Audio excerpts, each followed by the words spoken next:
Very good evening, sir.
Very good evening to everyone. Am I audible to? Yeah, hi, Mamta. You're audible. Hello, sir. You're audible. I think my co-speakers have not joined. So how will you handle co-speakers? Will you maybe making them co-host or something? Or how do you handle that? Sir, I will be the host, sir. Yeah, meaning let's say if a participant wants to raise a question, he raises his hands. We'll ask them to raise the hands. Yes, sir. They can raise the hand or they can put the ask the question directly. Huh. Okay. Yeah. Or put it on the chat box. Okay, chat box. And until then, during the talk, everything else will be muted. Yes, sir. Okay, so you want to see, and Dr. Kaushik is my panelist. Okay, Dr. sir. Kaushik, he's supposed to join. He has not joined. I'll mention to you. Okay, sir. Once they join, I'll join, describe. I'll mention to you. Yeah, okay. Dr. Shilpa and Dr. Kaushik. Okay, now shall I check my PowerPoint? Shall I share my PowerPoint and see? Please share, sir. I'm checking. Yeah. So just for the confirmation, to whom are we going to hand over the session today? Dr. Kaushik will start. Okay. Dr. Kaushik, once he joins, I'll introduce you to him. Okay. Okay, Dr. Kaushik Sil. Okay, so I will hand over the session to Dr. Kaushik and he will continue the session. He will continue this. Yes. Okay. Right. Right. All right. Okay, and now let me get my screens. Okay, now.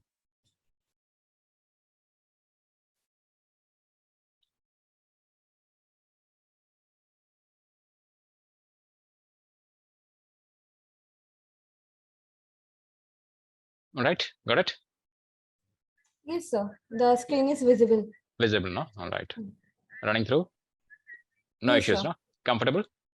Comfortable, sir. Okay, stopping share. Okay, thank you. Yeah, please. Okay, and before starting the session, I will just take 2 to 3 minutes, introduce our platform, sir. Not a problem, not a problem. Okay, thank you. Not a problem. Thank you very much, sir. Thank you. One more request, sir. Can I go live for two minutes, just for 2 minutes, just to take whether is it working fine or not? Fair. Yeah, then exactly then when we announce only, you'll go live after that. Okay. No, I'm just now we can check. whether, you want to check. Yes. And we will go live sharp at 7. Sharp at 7. Yeah, after we inform. Yeah. Thank you, ma'am. Hello. Yes, Dr. Dr. Indra. Hello.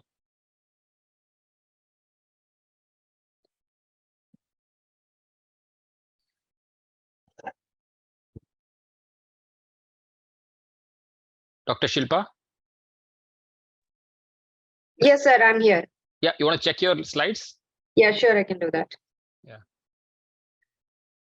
So, Dr. Shilpa, we want to create a new, a different format by allowing the participants to be completely interactive. We have just started. Actually, this was the second one. Okay. This is a grand program which is going to be run over 24 to 36 months. So we are covering up all the topics of pediatric through the society. Okay. With different speakers, etc. Okay. So we want them to participate. I don't know how we're still working on the finities of it actually. So Okay. if you have the question, if you have created the questions, we can use it. Let's see. Once you run your presentation, if you're comfortable, we'll use the and the quiz too, if you have. Yeah, we can do that. I mean, like they will just have to. Yeah, but you may not get answers too. You don't expect answers because it's virtual. Yeah. So you might have to just give it a few seconds, and then you might have to answer it yourself. Yeah, that's fine. But at the same time, it's going to be a format which will run through for a long time, and at some point people may get comfortable. Yes, sir. Yeah, that's it. Yeah, you can run your slides. Okay, I'll just. So you have 20 minutes. I might finish in similar time. So we'll see how it goes. Okay. And after that, we'll allow it keep a space, open space for. Is it visible as running through? Okay. Comfortable, not a problem. Okay. Not a problem. So I will just stop. You can be. It's not a very rigid timing, so you can play with the timing. Just watch the time. We are to close by 8 o'clock. Yeah, sure, sir. So it's some amount of time for. Yeah, I'll keep an eye. Yeah. That's the only thing. So sorry for the interruption. Could you please help me with the full name of Dr. Kaushik so that I can mention? Kaushik. Okay, and what will be the surname? Sil, SIL. Okay. Kaushik Sil, and this is Dr. Shilpa Radhakrishnan. She's the second speaker.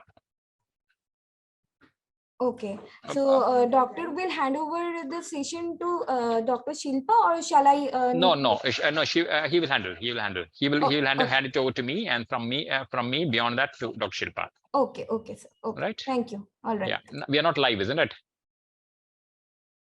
We are, Miss Momita, we are not live, isn't it? No, sir, we are not live. Wonderful, thank you. Only my colleague should join, and we'll try calling him. Okay, sir. Just let me know when I will be go live. Wonderful, thank you. Thank you.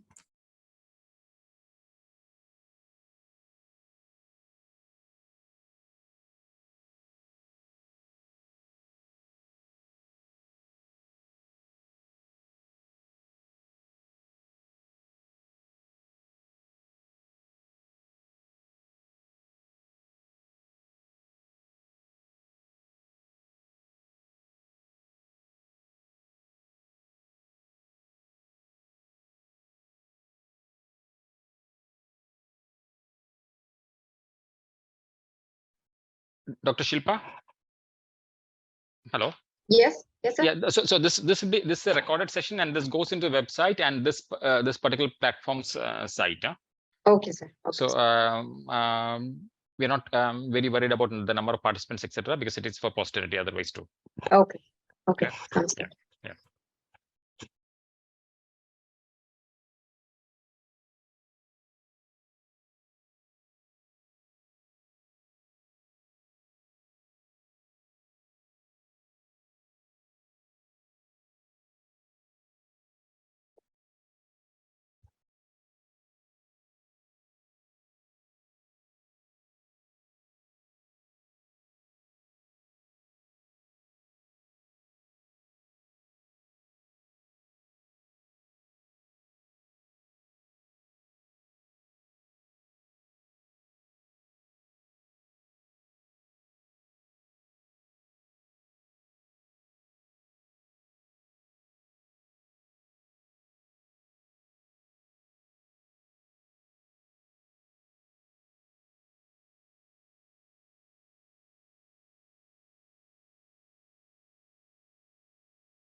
Kaushik?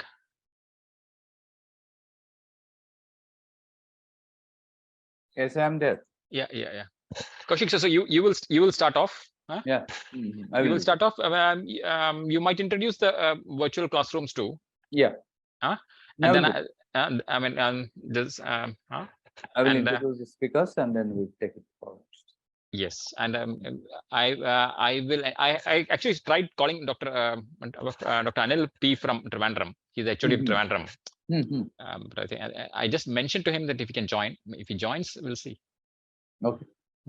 I'll introduce him, and I thought so. We'll do this. We'll have one guest institution every month. class. Every class, one guest institution. Maybe we can allow them to present their cases At the end of the year. Yes, of that particular topic.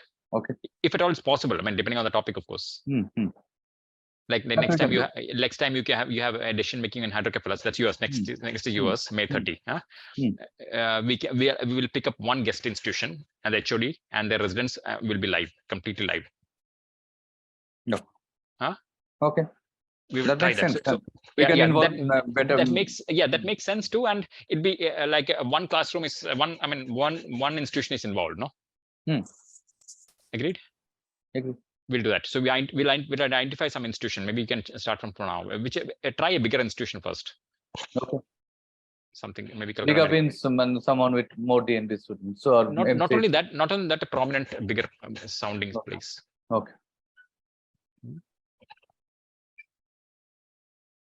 We'll see. We might wait another 5 minutes. Kaushik.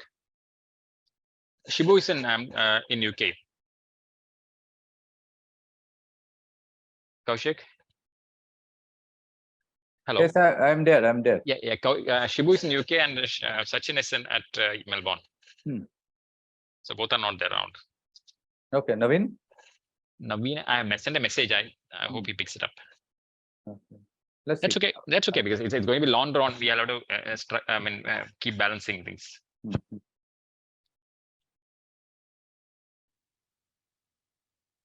Next time will be yours with we'll plan an identify institution. They will present at least 2 or 3 cases, both for shunt and ETV separately. Okay. Or you can have your own residents doing that, if at all. Yeah, residents can do. Yes, some residents. So that you know. Better another institution residents involved, it becomes much more wider. Open discussion like. Yeah.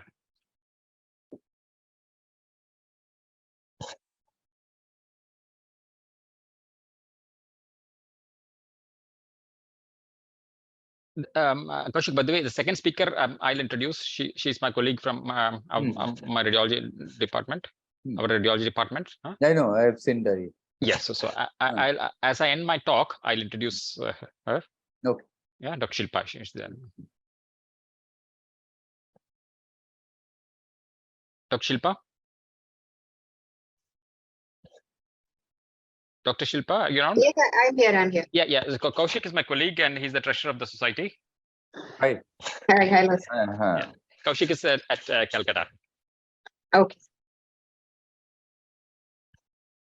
Shilpa does only pediatric neuroradiology. I do pediatric radiology, not just neuro, but all systems pediatric. Only pediatric. Only pediatric.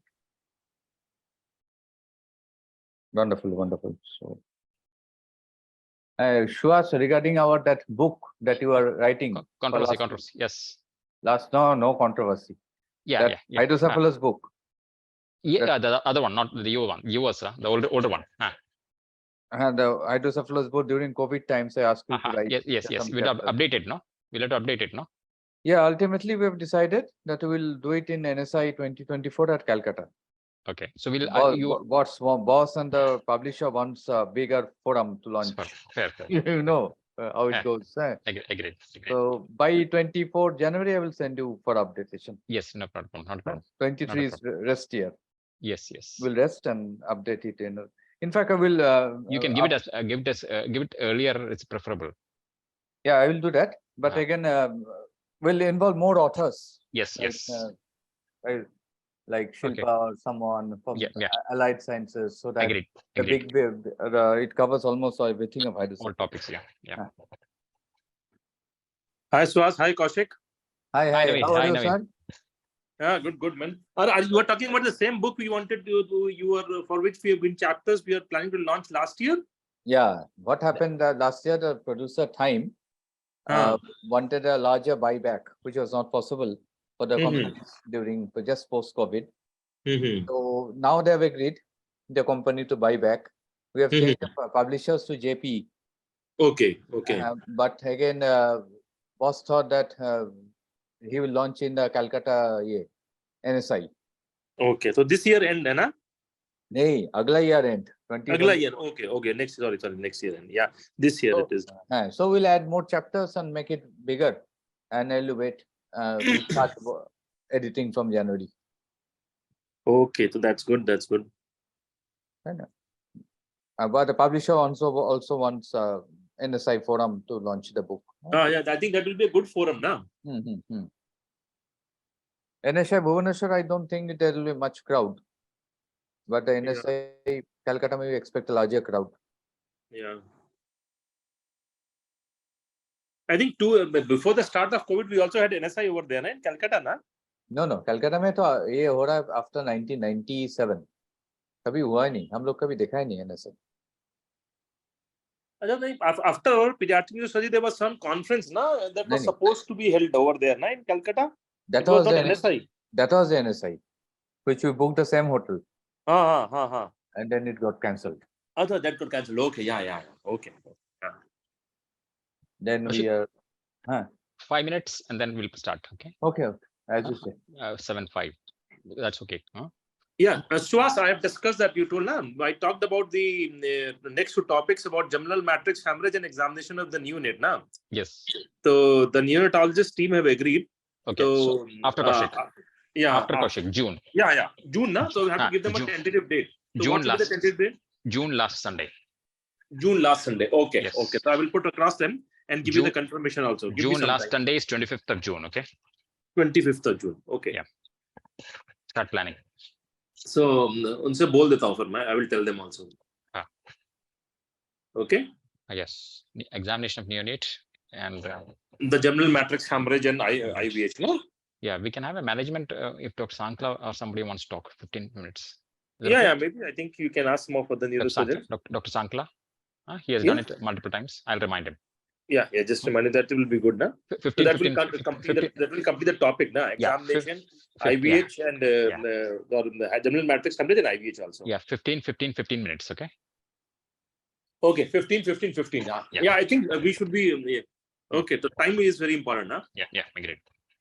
Okay, मैं उनको बोलता हूँ फिर 25th June is the date. मैं फिर personally बात कर लेता हूँ उनको बोल के. So they said they will do it. Yeah, neonatologist will get around 20-25 minutes to 30 minutes. 25 to 30 minutes. And Dr. Sankla will get around 20 minutes. And then the examination will be 10-15 minutes? Yeah, I think the same neonatologist will continue, no? Or you want to do there are two. One will speak on the examination. One will speak. There were two topics, na? You told two topics. Okay, fair. Okay, two topics. So there were two per 15 plus 15. Yeah, we'll make it 15. Yes. Okay. Okay, shall we start? Kaushik? Yeah. 2 minutes and then we'll start. Okay, 7:05. Miss Momita, we'll start at 7:05. Huh? Okay, sir. Okay. We'll go live at 7:05. Okay, sir. Right.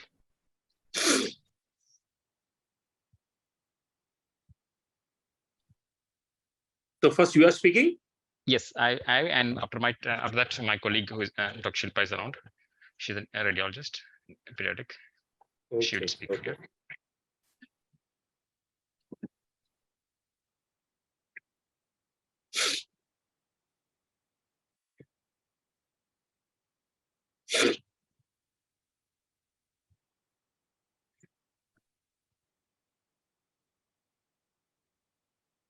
Any update on the journals that we were talking about, na? The author publishing fee? I think that will not be. What do you feel? It is going to be more detrimental for our journal, na? Difficult, yeah. Yeah, difficult. सूरज जी इस बार journal का payment करते थे? हाँ. What about the? मैं बात करता हूँ, sir से बात करता हूँ. Dr. मुझे अंदर से एक बार याद दिलाता हूँ. I'll remind him. No, no, Yeah. bill to मेरे पास ही है. Oh, you have got the I bill. just have You to got the pay. bill. Okay, you have to pay. That's all. एक बार इसी ग्रुप में लिख के I will Fair. go ahead Agreed. with the payment. Huh? Agreed. Yeah, because I think I think nobody agreed for that author publishing fees. Now that was No, no. ऐसे offer नहीं मिल रहा है तो बाद में. Kaushik, a minute and we go live. Yes. Huh? Mamita 75, we're live, huh? Okay, sir. Yeah, thank you. Yeah. Okay. Okay, sir. So can I start the session now? Yes. Thank you. Okay. Very good evening and welcome to one and all present in this session. I am Momita from Planet. Planet is very proud to be a part of this webinar as a digital partner. Now I would like to present you all a short video of Planet.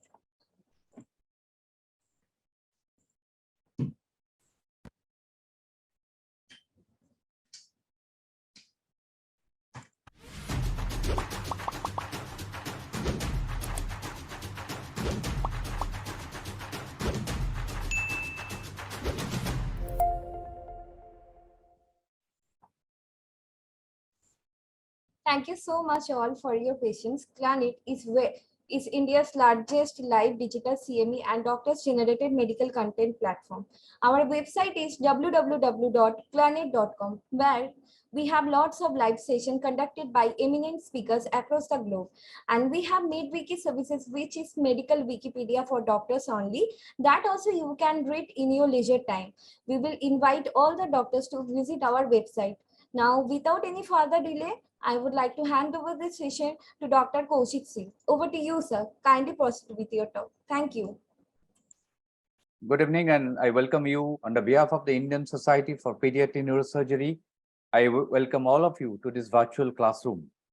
As you know, the Indian Society of Pediatric Neurosurgery is one of the oldest and one of the most vibrant society of all the societies that are currently active in India.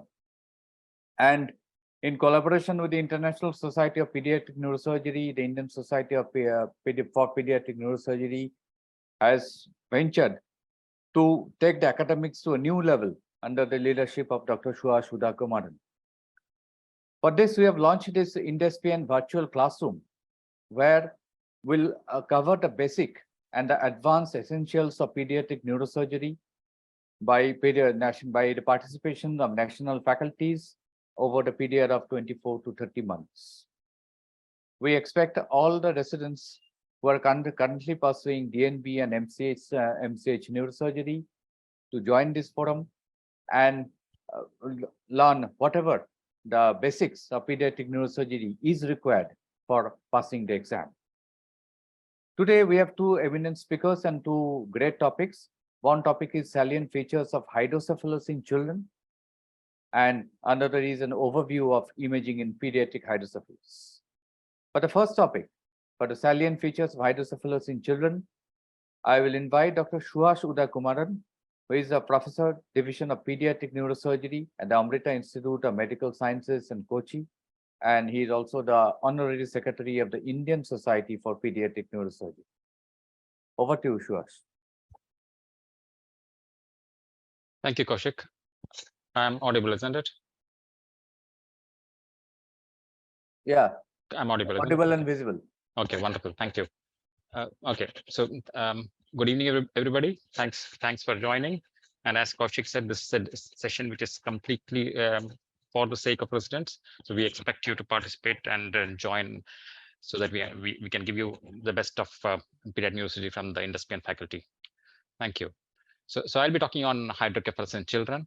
So and I'll try to concentrate on what is much different in children compared to the same entity in adults. So the whole talk is on how they are different in presentation. How do you evaluate children with possible diagnosis of hydrocephalus? How do you approach compared to adults, and certain well-defined entities of hydrocephalus which are specific to children.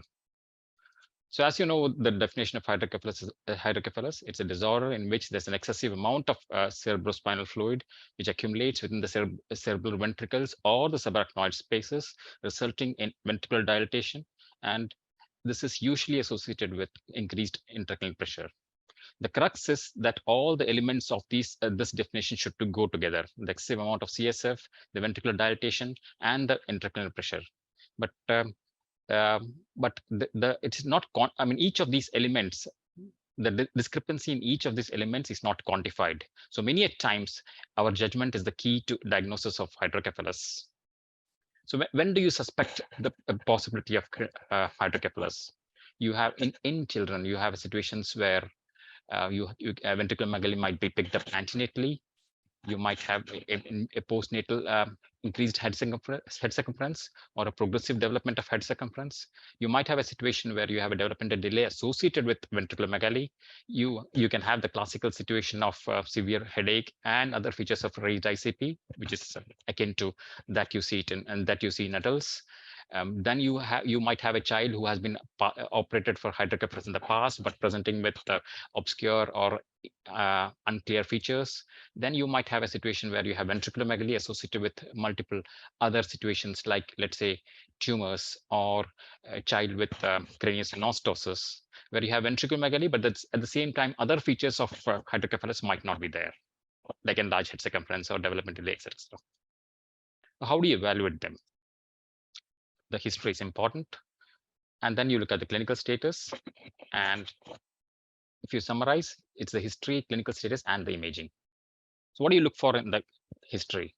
The perinatal history is a completely different aspect which we look for in children. So you want to understand what is the gestational age at birth, whether the child was premature or term, whether the baby cried at birth, how was the NICU stay, was there any hydrocephalus identified at that time, was there an element of infection during the NICU stay and beyond, was there a history of bleed during that time, either due to prematurity or any other unrelated causes. Is there any similar family history with the hydrocephalus or abortions, etc.?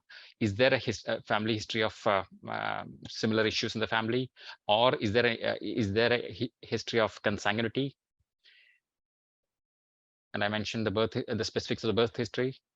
Then the developmental history is equally key aspect of diagnosing hydrocephalus in children. I'll summarize it first, and then I'll go into the details. So you have the treatment history, you look at the medical history, you identify the genetic and family history, where, as I mentioned, you need to look at the history of consanguinity, you look at the family history of similar issues. And in children, you specifically, additionally, you look at the scholastic performance when you take up the history. In the treatment history, you want to know whether a shunt or endoscopic third ventriculostomy has been done in the past. If it's a shunt, you want to know the details of the shunt, the indications why they were put, what kind of implant was used, if there were any events in the past. If you have an imaging available with the family, then you look at the imaging in a serial way, so that you might see some changes in the serial imaging. You might look at the plain radiographs. Even in plain radiographs might reflect presence of hydrocephalus by presence of sutural separation. You want to look at the CT and MRI, which probably my next speaker will elaborate. If you have an endoscopic third ventriculostomy, again, you want to know the details of why it was done, what indication it was done, and the imaging including like the previously mentioned plain radiograph, CTs, and MRIs. In the clinical history, as I mentioned, the complaints and history are the primary. Then you go into the clinical examination and evaluation. And additionally, the developmental history developmental status is a key part of the examination. In the evaluation, you look at the physical examination and the neurological examination, which additionally includes a fundoscopy and LP for the measurement of opening pressure, and the neuroimaging. So these are the key components of evaluation of a child with suspected hydrocephalus. In the evaluation, it begins with you looking at the vital signs. You look for the presence of bradycardia, systemic hypertension, and altered respiratory rate. All these might represent an acute presentation of hydrocephalus. the physical examination, you look for as the standard situations, like you look at the head, where you might see the presence of macrocephaly. You see the frontal bossing. You can see the full fontanelle. You can see the prominent scalp veins. All these which are uncommon in the older children and adults. And of course, the classically mentioned sign, which is the McEwan's sign, where you see the sutural separation along with the crack popped sound.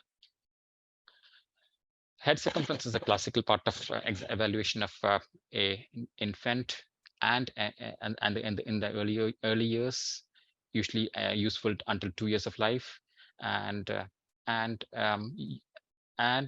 beyond that, if you have a child with raised issues of ventriculomegaly, signs of a raised ICP with a large head, you might suspect past history of hydrocephalus or past presence of hydrocephalus. So when you look at head circumference, this is how you do it. You want to take the tape across and cross it over, and it's at the maximum point of the frontal forehead and at the occipital protuberance, and you need to overlap it so that you see the exact value. Many times it's subjective, but when you have a single person doing it, you might get a accurate clue for the situation. So the absolute value is important if it's completely off the percentiles, and equally important is the trend when you have when the trend of the head circumference is breaking percentiles. So these are the standard charts and WHO charts which are used for head circumference. These are two different charts. Of course, the sex is different here, the girl and the boys. Apart from that, you can see the standard deviations and the Z lines on the chart on my left, the pink one. In the blue one, you see the percentiles marked. So a macrocephaly is clinically defined as a situation where you have the occipitofrontal circumference, which is greater than 2 standard deviations above the mean, or greater than 97th percentile for the given age and sex. Along the same lines, I would like to mention a specific entity called a familial macrocephaly, where the macrocephaly might run in within the families, but at the same time be normal. So that you can get a clue from seeing the parental head circumference or parental head size and the parental history. So a family might tell you that they always had large heads in their families, or they themselves had large head when they were born, or the MRI might show external hydrocephalus along with large heads with the family history of large heads. So some basics of occipitofrontal circumference. The head circumference is 32 to 37 centimeters at birth, and with age, it increases in the first 3 months, it is around 2 centimeters increase per month, and then it's 1, and then it's 0.5 centimeters. By around 2 years of life, the head circumference, the baby has attained 90% of adult head circumference, which is around, let's say, around 55 centimeters. 52 to 58 centimeters in males, and 52.5 to 58.5 in females. And in the rest of the physical examination, you look at the growth of the child. You might pick up short stature. You might pick up and you look for the pubertal changes. You might have a child who has a history of hydrocephalus, let's say open spina bifida and precocious puberty. So you want to look at the basic the general features. You might have syndromic features, including the bilateral adducted thumbs, the ocular anomalies associated with some syndromes, signs of phacomatoses, and certain other syndromic features like craniosynostosis or other craniofacial syndromes. Then you want to look at the details of the development, where the development might be concordant with the age. There might be delay compared to the age standards, and additionally, you need to look at the trend of the development. So you might have a situation where the child was developing according to the parents and the previous charting in appropriate way, but at some point of time, the child started regressing. So you have 3 situations. You have a concordant situation where you have the development is completely parallel to the normatives, and then you have a situation where you have delay, or you have a trend which is disturbed at some point of time when possibly when the hydrocephalus developed. So these are the charts which we use, apart from the standard, the very briefest ones where we look at motor, language, and other cognitive development. These are the standard scales for a detailed evaluation of development. This is the Trivandrum development screening chart. This is for 0 to 3 years and 3 to 6, which is in detail, and you look for a discrepancy of development compared to the normatives. This is for 3 to 6 years. This is a very excellent chart for Indian subcontinent. In the rest of the neurological examination, you look for the cranial nerves. In the cranial nerves, you specifically you might notice the presence of squint, and the child complaining of diplopia. You will see the sunsetting sign, which is seen usually in the infants and maybe sometimes the older children as Paranoid syndrome, and other specific signs depending on the other causes. Like you can have a hydrocephalus present with an additional, let's say, a brainstem lesion. You might have other additional signs. So you have to add a point here, cranial examination or any kind of neurological examination in children, and especially the smallest one, begins with observation. So you would not be examining unlike adults specifically in order. You start with observing the child in the mother's or parents' hand, and so it becomes more difficult in the youngest ones, and for older ones it becomes equivalent to like as we do it in any adult patients too. So in the motor examination, we look for spasticity. The spasticity is secondary to the stretching of the fibers across the motor cortex, secondary to the dilated ventricles. You might find ataxia, or you can have ataxia in the presentation. At the same time, in the examination, you will find the cerebellar signs secondary to the dilatation of the frontal horns and changes in frontocerebellar tracts.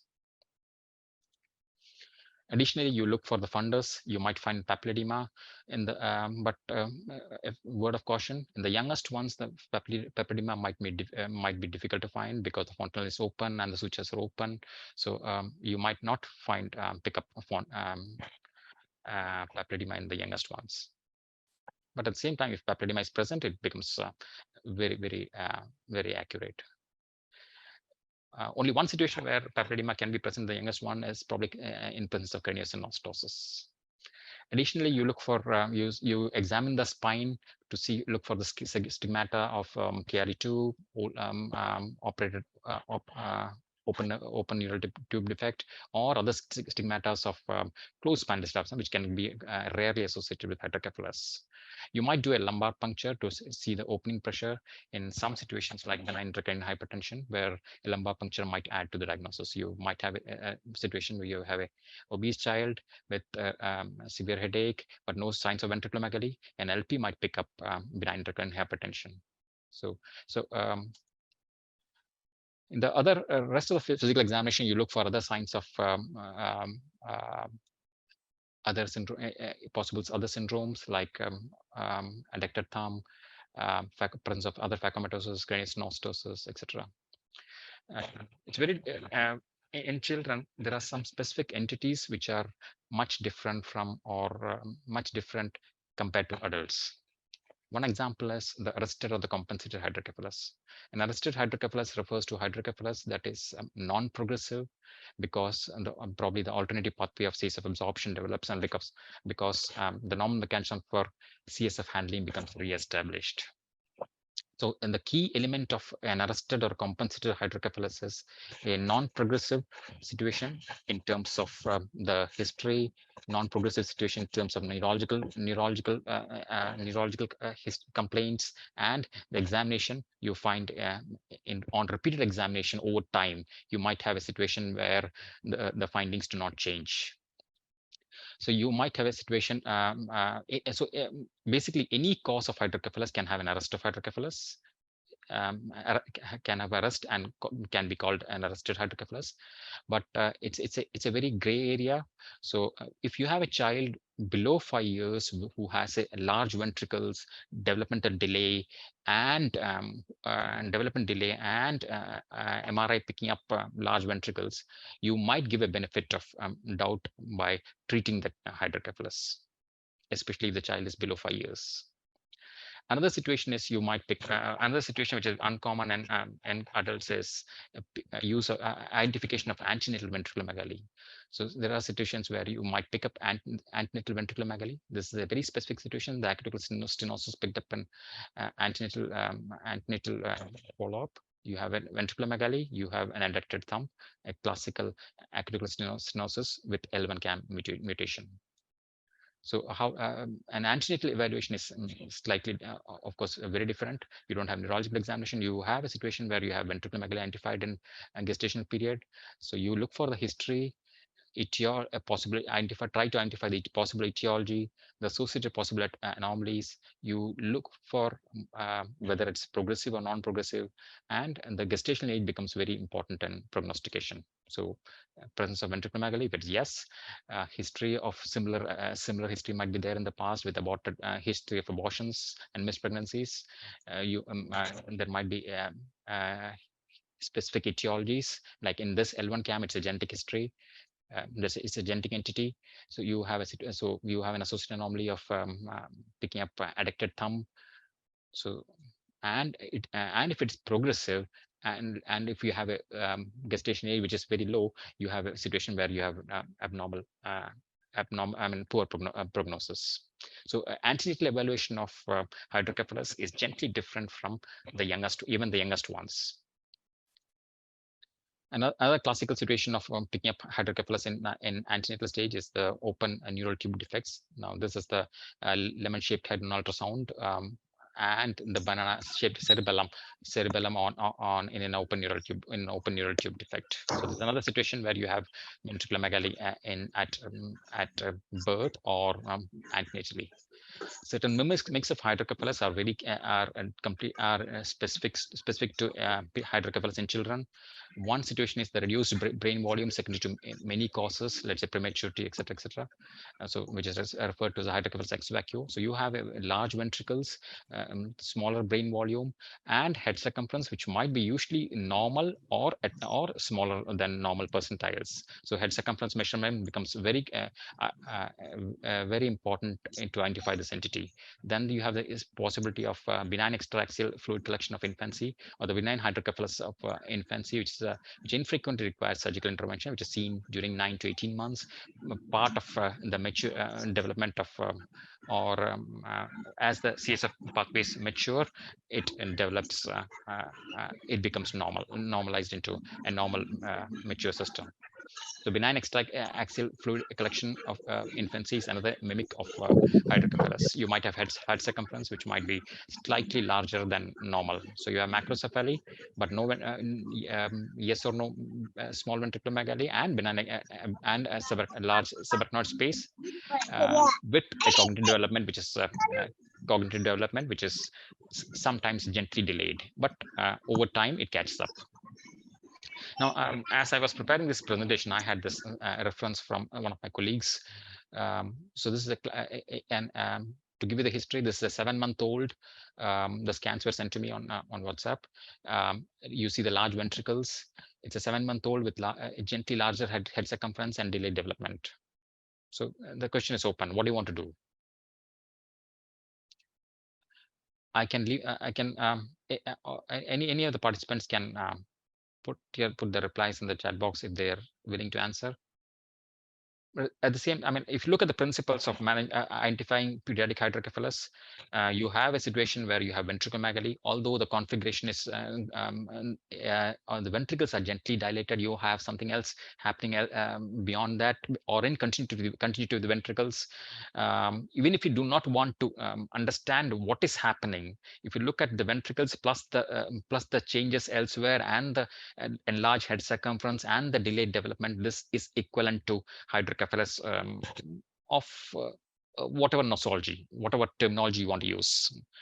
To understand this situation better, I would try to do a MRI with a CIS sequence, so that I understand whether there's any cyst which I can manage differently. So primarily, if I look at the scan, a ventriculomegaly or similar configuration plus development delay plus large head circumference, the diagnosis of hydrocephalus is pinpoint.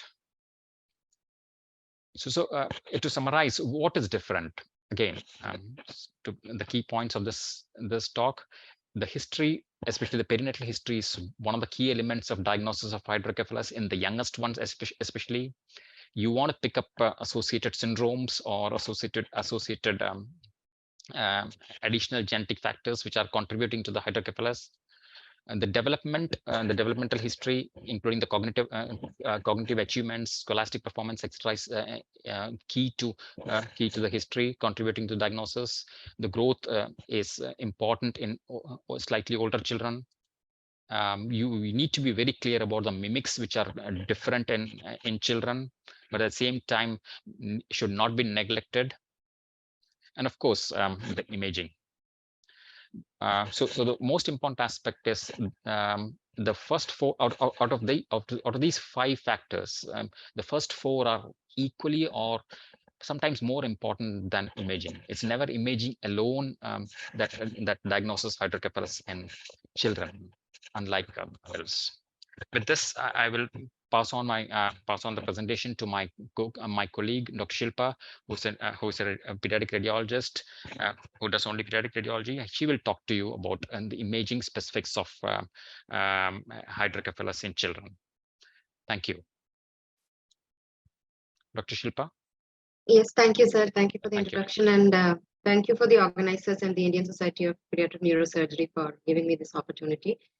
I'll just share my screen.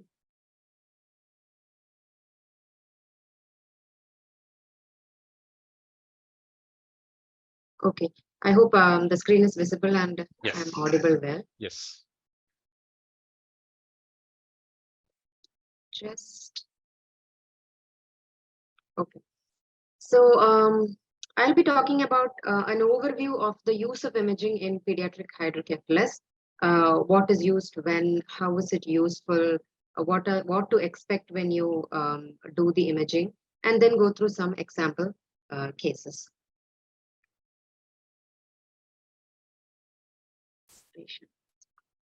So the definition of hydrocephalus was already dealt with. The pathogenesis is complex, and it's not just mechanical obstruction of the CSF flow in the ventricles. There are evolving concepts as to the pathogenesis of hydrocephalus. The choroid plexus is the primary source of CSF, but the cord and the brain parenchyma also produce CSF. And then there is additional, the Virchow-Robin spaces, the aquaporin water channels, glial lymphatics, all take part in the CSF flow dynamics. And that is important to understand the physiology of hydrocephalus, looking at imaging, why you see something the way it is, and in treatment as well as follow-up of hydrocephalus.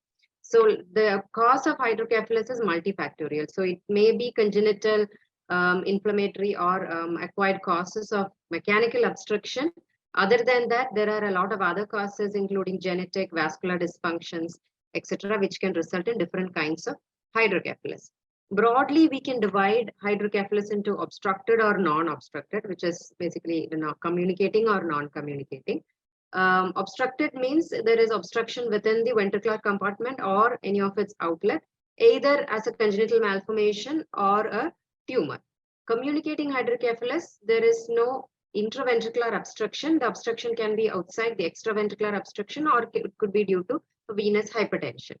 The other way, broad way, how you can divide hydrocephalus is dividing into chronic hydrocephalus and acute hydrocephalus. Chronic means it's compensated and the ICP is normal. Acute hydrocephalus, the ICP will be elevated. In children, the causes of hydrocephalus are different from those in adults, like Dr. Suhas already mentioned, and it has different implications as well, especially the development of cognitive and developmental morbidities in them. So this is the concise list of different etiologies of pediatric hydrocephalus if you broadly classify them into congenital and acquired, and this is the slightly larger list. What are the imaging tools that we can use? So first and foremost, ultrasonogram or neurosonogram is a very good bedside tool, especially when you're evaluating newborns or infants, young infants, before the fontanelle closes, because the fontanelle is our approach road. So especially in preterm infants with germinal matrix or intraventricular hemorrhage and resultant hydrocephalus, either as a screening tool or if there is already hydrocephalus detected antenatally due to any congenital malformations, aqueductal stenosis, posterior fossa malformations, etc. Whether looking for them or evaluating them or assessing the progression, ultrasound is very good to look at the size of the ventricles and cause of the hydrocephalus if possible. The limitation of ultrasound is that the posterior fossa structures, including fourth ventricle, is not well visualized most of the time. And evaluation, accurate identification of the aqueduct and to say for sure is there aqueduct stenosis or not on ultrasound will be difficult. But it is a very good screening tool and initial tool.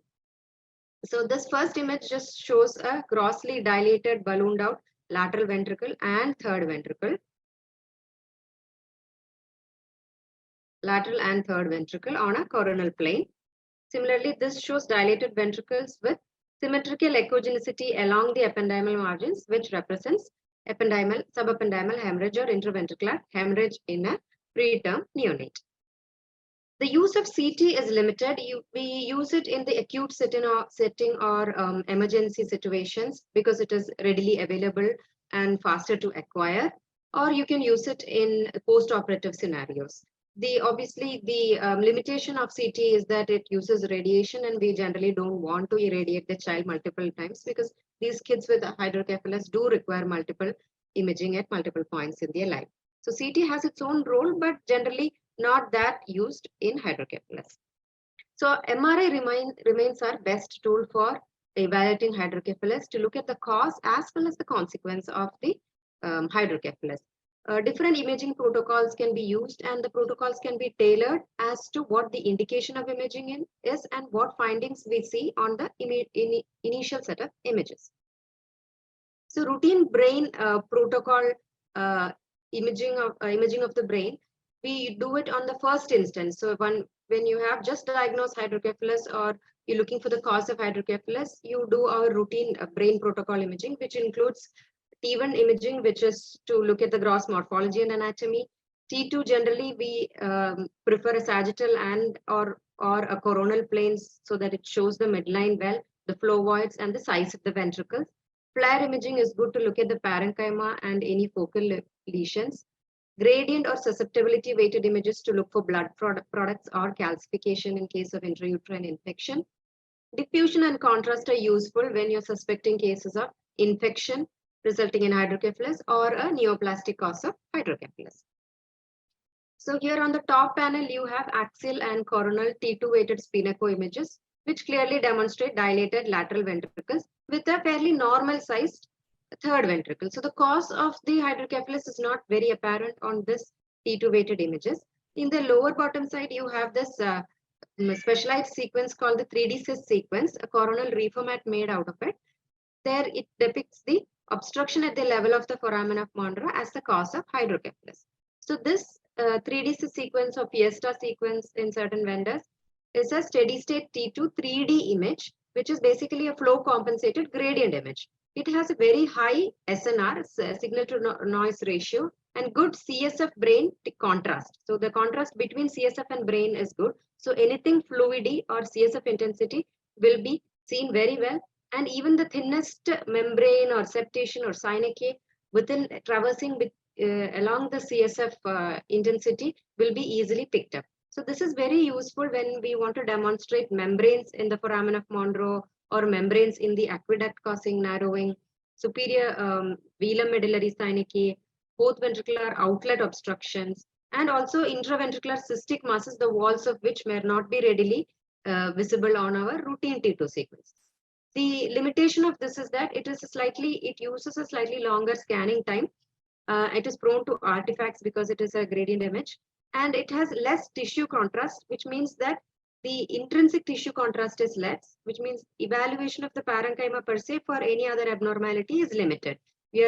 A whole idea of doing 3D cyst or Fiesta is to look at CSF intensity areas. So evaluation of hydrocephalus is best done with this image. So even in our institute, we rely a lot on the 3D cyst or Fiesta sequences on our routine follow-up hydrocephalus protocol. There is another ultra-fast or rapid sequence which basically uses triplanar haste. So haste is a T2 weighted rapid sequence. We do it in the 3 different places. So it is not a 3D acquisition. We have to acquire the 3 different places separately. But these are single slice acquisition, which means we take each slice by slice, which allows interrupting the image if suppose the child moves in between. So there is, and these are very fast sequence. The entire study of acquiring these 3 set of images can be done in less than 5 minutes. Whereas one 3D acquisition will itself take about 4 to 5 minutes. But again, this also has reduced tissue contrast. So evaluation of anything else other than the hydrocephalus is limited here. So what to expect when you do the MR imaging? So obviously there will be ventricular dilatation and rounding of the ventricular margins. The pericerebral spaces or the sulcal spaces will be effaced because of the dilatation. Rounded appearance of the temporal horns is very specific, and it is useful when there is not much ventricular dilatation. So when the ventricular dilatation is limited, like in the setting of an acute hydrocephalus, this rounded appearance of the temporal horns as well as the effacement of the pericerebral spaces are very useful. Other findings include distension of the choroid fissure, displaced and compressed hippocampi, effaced sylvian fissures. All of this are useful when you want to differentiate hydrocephalus from atrophy or an ex vacuo ventricular dilatation. So in atrophy, there will be no effacement of the sylvian fissures or displacement of the hippocampi. Because of the dilatation, the corpus callosum will be stretched and thinned out. The hippocampal commissures will be verticalized. So these are the imaging findings that you can expect when there is a hydrocephalus. The top row is a normal MRI images for reference. Additional findings would be the septum pellucidum can be perforated, and this is particularly true in cases of antenatally detected gross hydrocephalus. So the long-standing severe hydrocephalus leads to perforation of the septum pellucidum. There can be multiple perforations as well. Periventricular interstitial edema. So this is not actually an increased outflow of fluid from the ventricle to the parenchyma. Instead, it is effacement of the lumen of the subependymal veins that prevents normal parenchymal drainage. This results in intracerebral volume and mass effect and results in local damage to the cerebral parenchyma. So this periventricular interstitial edema is not actually a compensatory mechanism to release the pressure. It is in fact a complication of hydrocephalus, and this is more evident when there is sudden rapid increase in size of the ventricles. In hyperacute hydrocephalus, there will not be much dilatation, but the visible ventricles will have a rounded appearance. The effacement of cerebral spaces, the sulcal spaces, is of more importance here. And in the hyperacute stage, interstitial edema would not have had time to set in. So just to look at some images, these are sagittal T2 weighted spin echo images. The importance of these images in the mid-sagittal plane is to look at the CSF flow void across the aqueduct, which establishes that the cerebral aqueduct is indeed patent. So that the flow void intensity can be to different degrees. This image kind of tells you how important the 3D cis or the fiesta sequence is. So this is a normal person's image. In the mid-sagittal plane, you can see a widely patent cerebral aqueduct. And on this, you can see a thin membrane causing narrowing of the mid-aqueduct, causing upstream dilatation. So this thin membrane has been is demonstrable here only because of this 3D cis sequence. Similarly, on this mid-sagittal image, you can see the cause of the hydrocephalus is a heterogeneous mass involving the tectal plate, causing obstruction of the aqueduct and upstream dilatation of the ventricular system. Posterior fossa neoplasms are a very common cause of acute hydrocephalus in children. So here you have an example of a medulloblastoma on CT and T2 weighted axial MR images. So you see a hyperdense midline solid lesion in the posterior fossa, causing upstream ventricular dilatation. So lateral and third ventricles dilatate with periventricular interstitial edema, suggesting increased pressure and edema.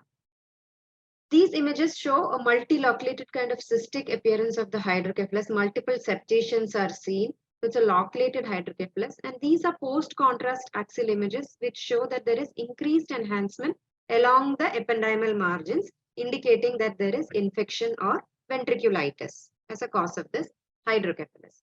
This is an example of a classic Dandy-Walker malformation. So you have marked supratentorial hydrocephalus, and you have a large posterior fossa with a cystic lesion in the posterior fossa communicating with the fourth ventricle, Vermian hypoplasia with a displaced and rotated vermis.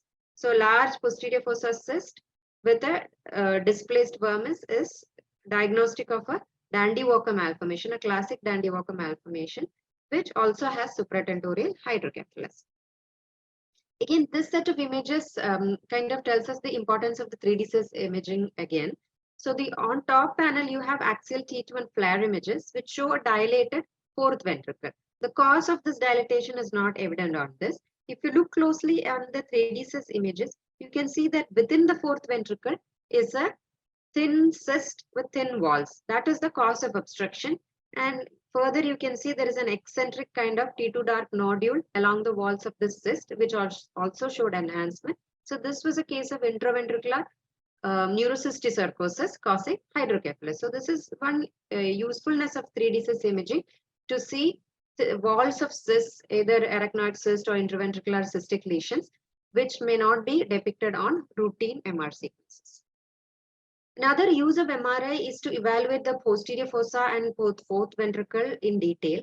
So other than diagnosing fourth ventricle tumors or posterior fossa arachnoid cyst or posterior fossa malformation such as Dandy-Walker, the other utility is to look at the fourth ventricle inlet and outlets as well.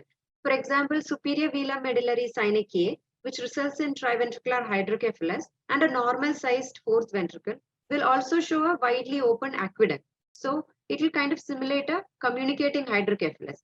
But you will see that on the mid-sagittal T2 weighted images, there will be no flow void visible along the cerebral aqueduct. So there is no normal flow void in the cerebral aqueduct. And 3D CIS images will show you the obstruction of the fourth ventricular inlet by this velar medullary synechia. So that is one use of MRI, but particularly 3D CIS images to show the site of obstruction. So mid-sagittal T2 weighted images showing hydrocephalus, patent aqueduct, but no flow void, normal sized fourth ventricle. So what is the cause of obstruction that is depicted on the sagittal 3D CIS images? The superior velar synechia. Another use of 3D CIS imaging, again you have hydrocephalus, fourth ventricle is also dilated. However, you can see good flow void across the aqueduct as well as in the outflow of the fourth ventricle in the midline into the cisterna magna. But oblique sagittal images with 3D CIS sequences show that there is a septum in the fourth ventricular outlet laterally, causing upstream hydrocephalus. Similarly, a case of hydrocephalus with good flow voids depicted. The 3D CIS images show multiple septations in the prepontine cistern as a cause of obstruction and hydrocephalus. Now, this Dr. Suhas has already mentioned. This is a young infant with a large head sent for imaging. So you have prominent ventricles, also prominent subarachnoid spaces, more so in the anterior aspect. There is no cause of any obstruction seen. All the ventricles are kind of similarly mildly prominent. There is no periventricular interstitial edema, so there is no high pressure. The T2 signal, high intensity signal seen in the periventricular white matter only reflects the unmyelinated white matter in this young infant. So this is benign enlargement of subarachnoid spaces, which is not really an obstructive hydrocephalus, no high pressure. It is just benign enlargement of the subarachnoid spaces, which usually resolves by a year to year and a half age. This also Dr. Suhas has already mentioned, the compensated obstructed hydrocephalus that can occur in a lot of conditions, including aqueductal stenosis, arachnoid 6, tectal plate tumors, Chiari malformation, as well as posterior fossa cystic malformations. The ventricles are dilated, but there will be no signs of periventricular edema, interstitial edema, or thinning of the cortical mantle. The ventricles on imaging usually have kind of a wavy margins or irregular margins, and this can be seen in a lot of conditions. Now, just one slide on the use of CSF flow studies, particularly the 2D phase contrast study, which this is the set of images that we get out of a 2D phase contrast study in MRI, basically looking for the CSF flow. So you have rephased, phased, and magnitude images. On this, whatever is seen in white is the flow of CSF. So this is across the aqueduct. This is in the prepontine cisterns, and background is suppressed. The phase images also, you will see forward flow as white and backward flow as, reverse flow as black, if there is normal flow. So this is a normal case where you can find flow across the aqueduct and in the prepontine cistern. This is an example of an aqueductal stenosis, just the phase images showing you that there is no flow depicted along the cerebral aqueduct. This is a study done after the patient had endoscopic third ventriculostomy. So this is the site of the third ventriculostomy, where you can see that the flow, the bright signal across the third ventriculostomy, which indicates that it is patent. Now, imaging post-procedure or post-treatment. In the newborn period, NSG is still of very much use. You can look at the change, if any, in the ventricular size and morphology, the presence of any extraction collections or bleed. But in most cases, you still need MRI to look at how things are going on. And it is in these follow-up cases that it is good to do just the hydrocephalus protocol or a limited protocol, so that you can reduce the time that the child spends inside the MR suite, and you get and you do get your information as well. So what do we look for when you are looking at a post-op or a post-procedure case? You're looking for the change in morphology and dilatation of the ventricular system and the CSF spaces. So the first thing to change is the effacement of the pericerebral spaces and the sulci. So that restores first. The ventricular ballooning, if any, before the procedure will regress first, followed by the reduction in size.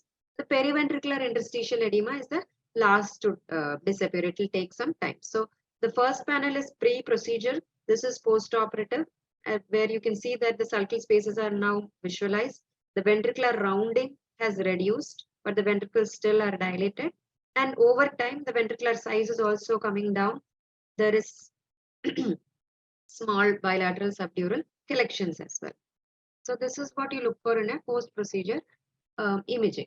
But the ventricular size alone is not enough, and that is not just the one that is important.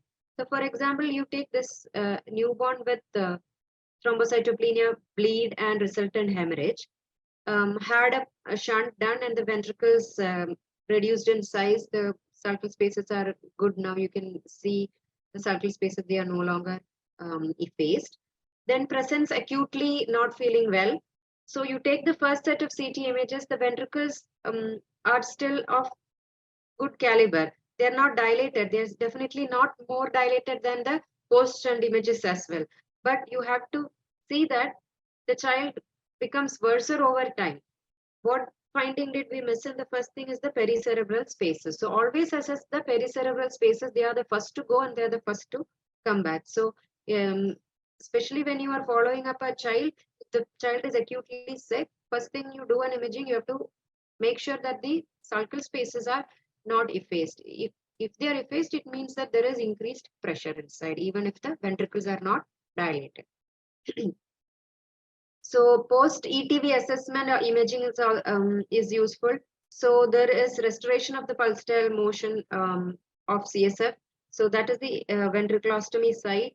The site is seen here on CIS images. On the T2 weighted images, you will see the flow void.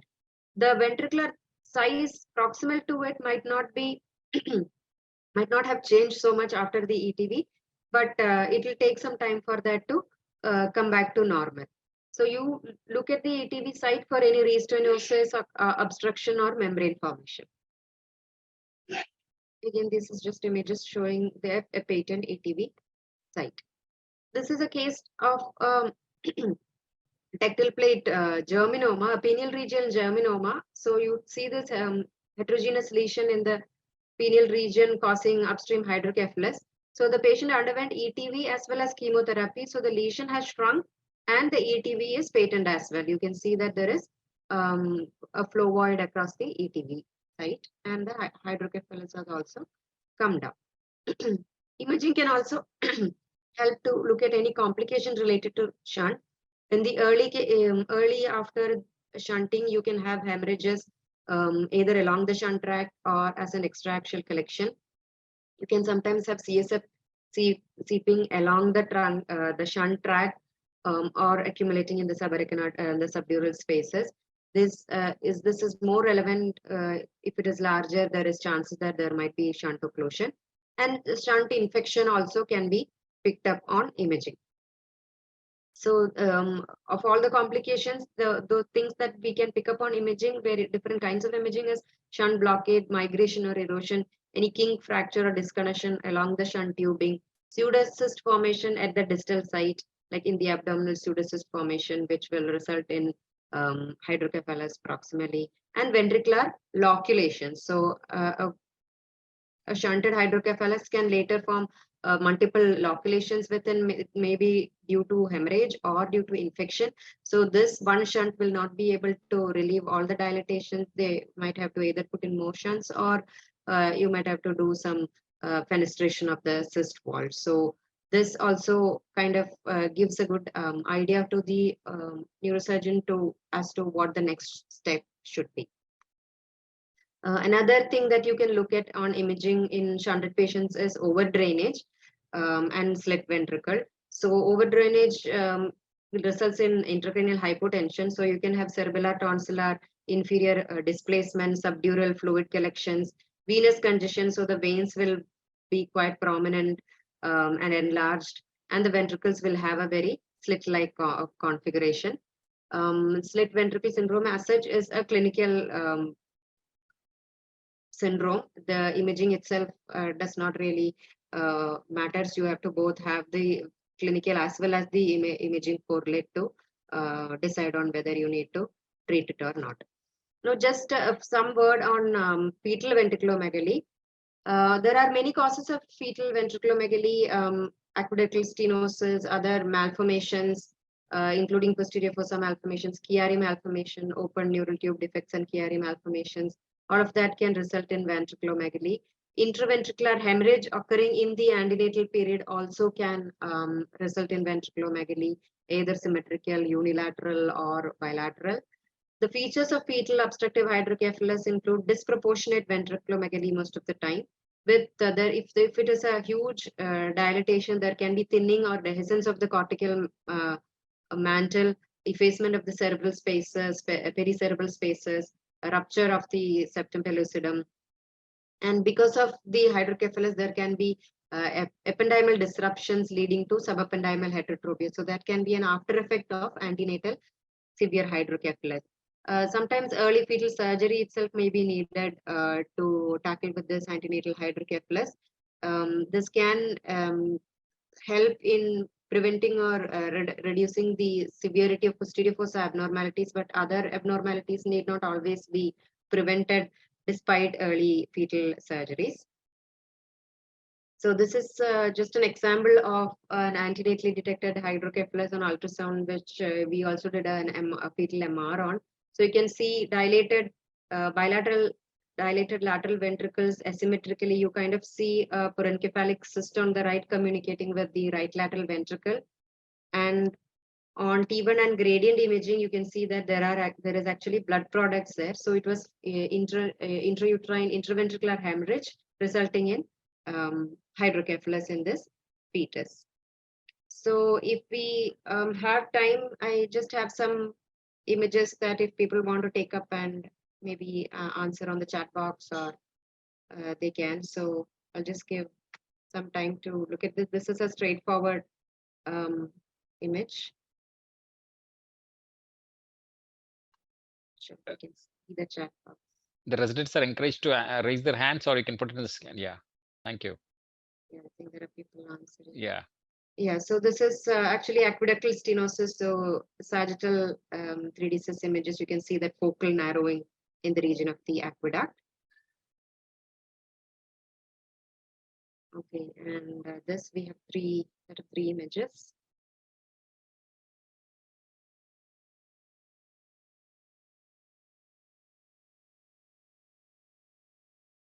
Do we have any answers? Yeah, so this is a posterior fossa arachnoid cyst. So you can see that cyst there, displacing the cerebellar hemispheres and causing upstream hydrocephalus. Dr. Shilpa, please go back to the last slide, please. This one? Yeah. So, sometimes, you have a fourth ventricular outlet obstruction. I have seen these retrocerebellar collections.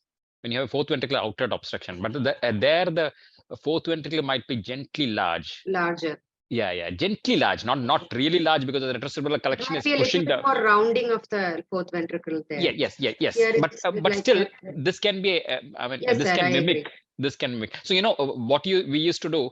I'm not sure whether you'll mention. We used to do contrast ventriculogram for these children when the fontanelle is open. Yeah. So these are rare indications for contrast ventriculogram in the present era. Sometimes these fourth ventricular outlet obstructions can be seen on the 3D itself if we do like Fourth ventricular obstruction. The membrane can be outlet seen. obstruction. Yeah, if you see like membranes, or sometimes you might be able to pick that up. Yes.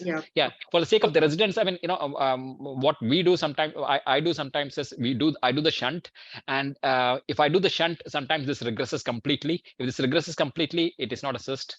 So I understand it post treatment too. Post treatment, sometimes that's when we know what it is. This is an interesting entity actually. Go ahead. Okay, so these are a set of 2 patients neurosonogram, just for the sake of showing it. So if somebody wants to give it a try.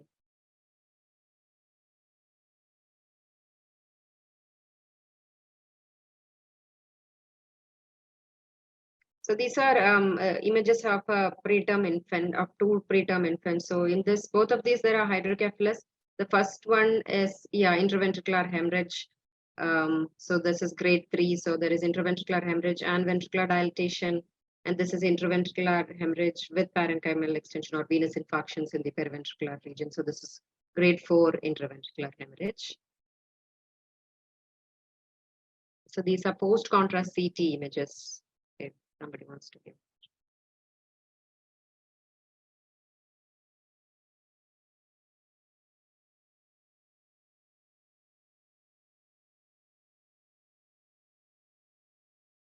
So I said this is these are post contrast. I agree. SAH with hydrocephalus is a possibility to think, but these are post contrast images. So these are actually enhancement in the sulcal spaces in the basal cistern. So this was a case of tuberculous meningitis with hydrocephalus.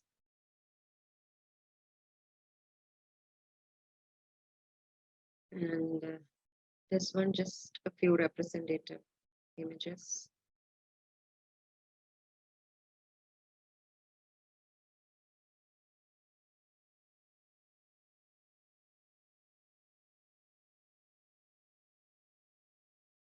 So this is case of vein of Galen malformation. So you can see the distended venous sac and the draining vein with resultant hydrocephalus. So the hydrocephalus in this entity is of complex pathogenesis. It's not just mechanical obstruction, and you don't necessarily treat the hydrocephalus by shunting at the first go.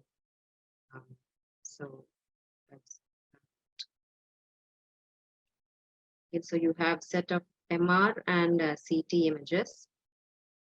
It's a very young, almost newborn baby.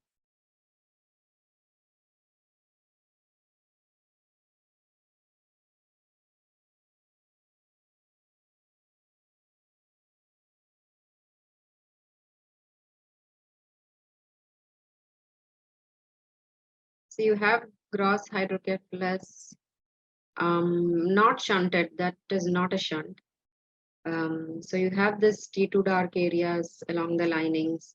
On CT, you can see these spots which are very bright. So that's calcification. So subependymal calcifications with gross hydrocephalus in a newborn. So this was a case of torch infection with hydrocephalus. So intrauterine infection with hydrocephalus. So the presence of calcification kind of clinches the diagnosis there. This is probably just for this is not hydrocephalus in its truest sense, but just to keep things interesting.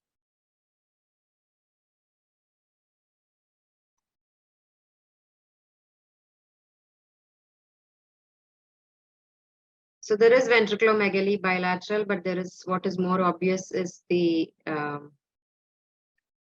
extensive sulcation abnormality. So there is hardly any, so this is listen carefully. So it's classic listen carefully, kind of a figure of 8 appearance with no sulcations at all. And part of that entity is the prominent ventricles. I think that's all I have.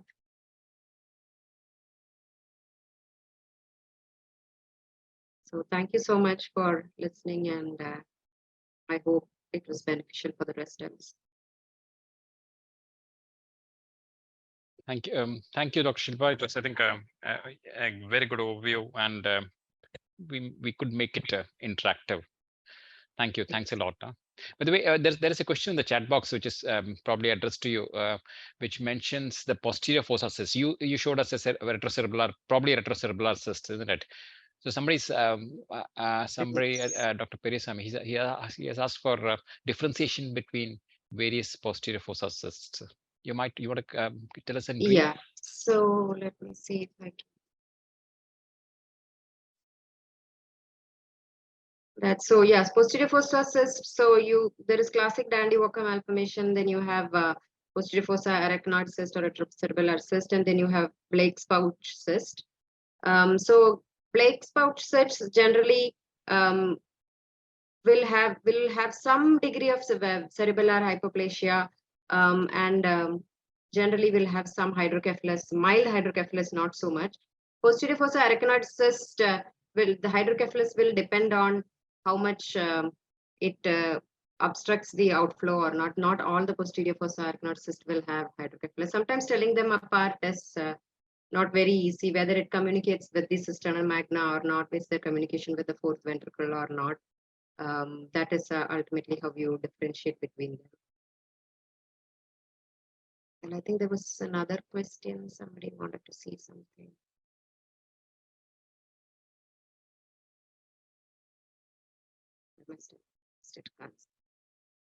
Are there any other questions? And Dr. Shilpa, regarding these 3D slip studies, new one, the newer trends of CSF studies. Sorry? The 3D slip for sorry, I didn't hear you, sir. The 3D slip imaging for CSF flow. The CSF flow studies. Yeah. The slip. These studies. Slip images. Yeah. SLIP. I think that's I'm not probably.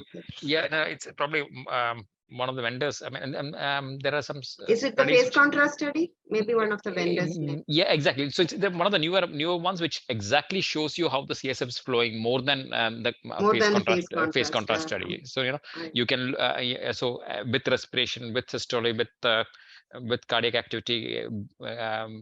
With in presence of shunt, without presence of shunt, with ETV, etc., much more than more than the phase contrast. Yeah. Very recent, and 3-4 years. I mean, last 3-4 years, we have been hearing this 3D slip studies, and they're very attractive to look at because it demonstrates the flow in a very beautiful way.